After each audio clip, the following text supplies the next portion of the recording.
তারা মমতা বন্দ্যোপাধ্যায়ের কথা আমলে না নিয়ে প্রত্যাখ্যান করলো, এইটা আমরা জানতে চাই। এখন পর্যন্ত এই খুনের সাথে আর কারা কারা জড়িত রয়েছে সেই ব্যাপারে সরকারের পক্ষ থেকে কোনো আশ্বাসের বাণী আমরা শুনতে পাই না।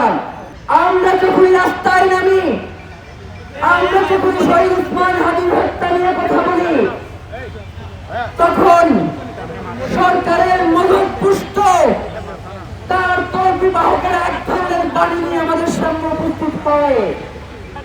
তারা বলে শহীদ ওসমান হাদির সাথে এই খুনিকে কে পরিচয় করিয়ে দিয়েছে।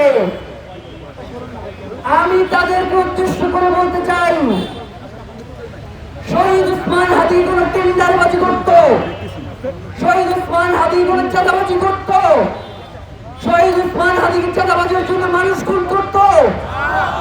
শহীদ ওসমান হাদি তো বাংলাদেশের মানুষের স্বাধীনতা সার্বভৌমত্বের জন্য লড়াই করত।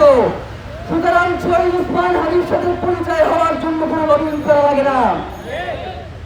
এই ধরনের কথাগুলো বলবার মধ্য দিয়ে তারা আসল ঘটনাকে ধামাচাপা দেওয়ার একটা চেষ্টা করে।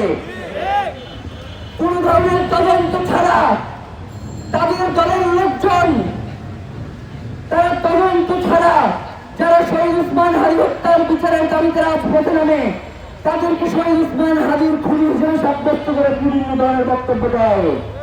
আগে বুঝতাম যে তারা মদ বাহিনী ফেক অ্যাকাউন্ট দিয়ে বক্তব্য দেয়, কিন্তু দেখি বক্ত দূরের কথা, একজন সরকারের ছাত্র সংগঠনের বিভিন্ন পদ পদবি ধারণ করে তারা এই বক্তব্যগুলো দিচ্ছে।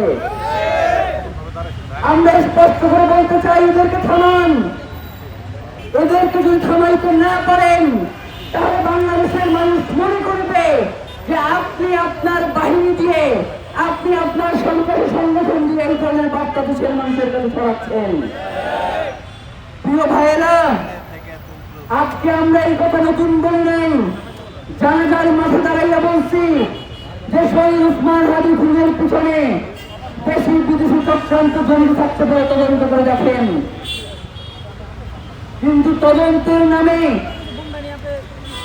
পড়ানো চাই না, এই তদন্ত শিটের মধ্যে ঢুকাইয়া দেন, যার কোন যোগসূত্র এই তদন্ত রিপোর্টে থাকে না। আমরা প্রশ্ন করতে চাই, কিভাবে তারা মমতা বন্দ্যোপাধ্যায়ের কথা আমলে না নিয়ে প্রত্যাখ্যান করলো, এইটা আমরা জানতে চাই। কোন গ্রাউন্ডে তারা এটা প্রত্যাখ্যান করেছে?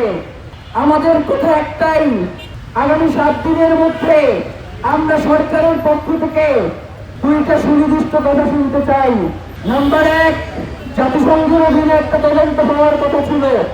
অন্তর্বর্তীকালীন সরকার জাতিসংঘকে একটি চিঠি প্রেরণ করেছিল। এরপর থেকে আজ পর্যন্ত সরকারের পক্ষ থেকে এই চিঠির কি হয়েছে সেটা আমরা জানি না।